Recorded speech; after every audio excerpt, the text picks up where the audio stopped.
Does being selfless, caring about the well-being of others, make you a good person? Does saving others from danger make you a hero? Most people would say yes. I would say yes. But the real question is, are you willing to pay the price to be that kind of person? Because there's a difference between being a good person and choosing to be one. And that choice usually comes with fear and sacrifice, and consequences most people aren't ready for. That's why I believe Kirstein is one of the most realistic and relatable characters.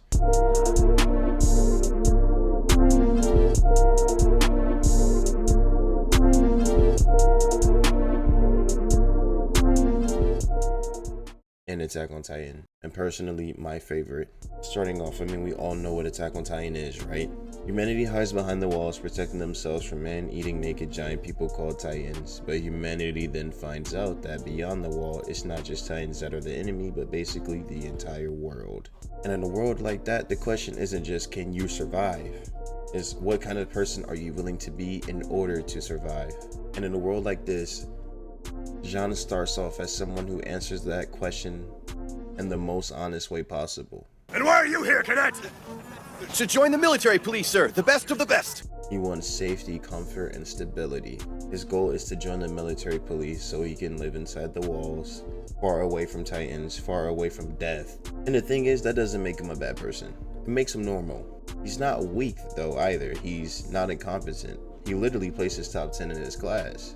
He has the ability to be great, to be a scout, like one of those insane scouts, right? He just doesn't want to risk his life to prove it. Gonna butcher them all. Hey, are you crazy or something? Not that it's my business, but signing up for reconnaissance is like a death sentence. And compared to everyone else, that almost makes him stand out more. You seem content hiding in the interior with the MPs. I think it's better than being some loudmouth, braggart, tough guy wannabe pretending he's not as piss scared as the rest of us. And honestly, John feels like who most of us would be in that world, except I think we'd all be dead by episode 5, because John and he survives the entire series. But I would also survive the entire series. Y'all stay safe, but I would. Then you have Eren. Eren is the complete opposite. When Jean values survival, Eren is driven by anger and revenge. He wants to destroy every Titan no matter the cost. And when the two clash, it's more than just an argument, it's a clash of mindsets. Eren represents extreme conviction. Titans, they're really not that big a deal. If we focus on mastering the omnidirectional mobility gear they give us, then it's Titan payback time. All of a sudden, the reality is sinking in. I'm joining the scout regiment, then I'm sending the Titans back to hell. While Jean represents realistic fear and self-preservation. And what makes Jean interesting is that he's not wrong. In a world like theirs, charging headfirst into danger is irrational. Most people wouldn't act like Eren. Most people wouldn't act like Eren. Most people would act like Jean, which is exactly why this character matters. Jean's real struggle isn't about strength. It's eternal. It's the constant pull between doing what's safe and doing what's right. Because deep down, Jean knows what the right thing is. He doesn't want to pay the price for it, though. And that hesitation, that conflict is what makes him feel real. And then there's Marco. Don't shrug it off, I'm serious. We're alive because of you. Like I said, you make a great leader. Marco is one of the few characters who truly understands who Jean is. Wrong way. But I don't think you're a good leader because you're strong. I think you're a good leader because you know what it is to be weak.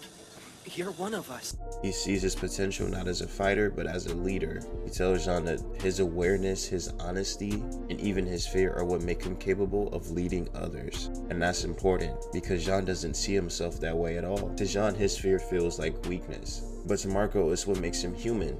So when Marco dies, it hits differently.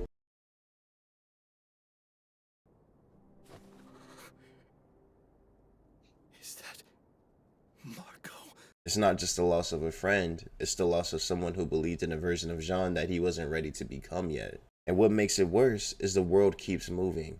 Eren becomes humanity's hope. As a Titan shifter, the mission continues, people keep fighting, but Marco is just gone. Jean is left with the realization that people who do the right thing don't always get rewarded. Sometimes they just die. And this is where everything changes, because now Jean has a choice. He can still go to the military police. He can still choose safety. He can still choose to avoid all of it. I've made my choice. It'll be rough, but damn it, I'm gonna join the Scouts! Not because he suddenly becomes fearless, but because he can't ignore what Marco stood for. So he joins the Scouts, or the Survey Corps. And that decision isn't heroic in the traditional sense. It's uncomfortable. It's reluctant. It's reluctant. How do you say that word? It's reluctant. I think I'm saying it right. It's heavy. I'm sorry, I don't say that word often. But it's real. That's the moment Jean chooses to be a good person. What makes Jean even better as a character is that he doesn't magically change after that. He doesn't become fearless. He still doubts himself. He still feels fear. He still hesitates. But he moves forward anyway. And that's what growth actually looks like. Not the absence of fear, but acting in spite of it. Look, when I was younger, my favorite character in Attack on Titan was Levi. Or like Mikasa or Eren, but I'm pretty sure it was Levi. But now, as I'm 22, it's Jean. Because Jean represents something that feels a lot closer to real life. He's not the smartest. He's not the strongest. He's just human. And a lot of humans are average. In the world full of extreme personalities, Titan Slayer demons like Mikasa, suicidal maniacs like Eren, literal geniuses like Armin, and low-key meatheads like Sasha and Connie, which I do love to death. I promise. That's not me bashing the character. With all of those people around Jean is the glue. It's like he's the structure of it all. Jean is that character that's going to say what everyone else is thinking out loud. Captain Levi, I thought it was wrong for us to fight other humans, sir. I thought it was wrong that you ordered us to do it. I mean, we became soldiers to protect people. But now, I see that I was in the wrong, sir. Next time, I swear I'll shoot. Jean is the tree and everyone else are the leaves and branches. I'm sorry. I'm not trying to be super philosophical. But do you get what I'm saying? Jean is who we need. He's who we need, bro. He's who we need. Without Jean in the show loses a lot of its structure, I think. Jean represents the part of us that wants to stay comfortable. The part that hesitates. The part that knows what's right, but he tries to justify doing less. And the reason his character is so compelling is because he doesn't stay there. He grows. Not perfectly, not instantly, but consistently. And what also makes him so special is because in a world like Attack on Titan, I don't think you're wrong for just going to the MP and burying your head in the sand. I don't think you're wrong for that. I think that's incredibly reasonable. Right? But he still decided to do what's right. In a world like Attack on Titan, doing what's right is expensive. It's very expensive. Doing what's right in a world like that is extreme. Jean doesn't prove that you have to be fearless to be a good person. He proves the opposite. That being a good person is a choice you make while you're afraid. And honestly, that's a lot harder because most people don't fail because they're incapable. They fail because they choose comfort. And as someone in my early 20s trying to avoid the same trap, that's why Jean Kirstein stands out so much to me. He doesn't start off as the hero, he just chooses to become better.